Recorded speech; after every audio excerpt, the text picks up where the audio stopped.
नमस्कार मित्रांनो, आज आपण ऐकणार आहोत एक सुंदर आणि बोध देणारी गोष्ट. हुशार शेतकरी. एका छोट्याशा गावात रामू पाटील नावाचा एक गरीब शेतकरी राहत होता. जमीन कमी होती, साधनं कमी होती, पण रामूकडे होतं ते म्हणजे मेहनत करण्याचं मन आणि विचार करण्याची बुद्धी. त्या गावात भिकू शेठ नावाचा सावकार होता. तो शेतकऱ्यांना कर्ज देऊन त्यांच्या अडचणींचा फायदा घेत असे. एकदा गरजेपोटी रामूनेही शेठाकडून कर्ज घेतलं. करार असा होता, वेळेत पैसे नाही दिले तर शेठ शेत जप्त करणार. रामू घाबरला नाही.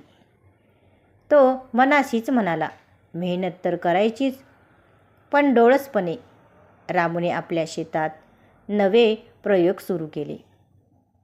एकाच पिकावर अवलंबून न राहता भाजीपाला, धान्य आणि फळझाडं अशी वेगवेगळी पिकं लावली.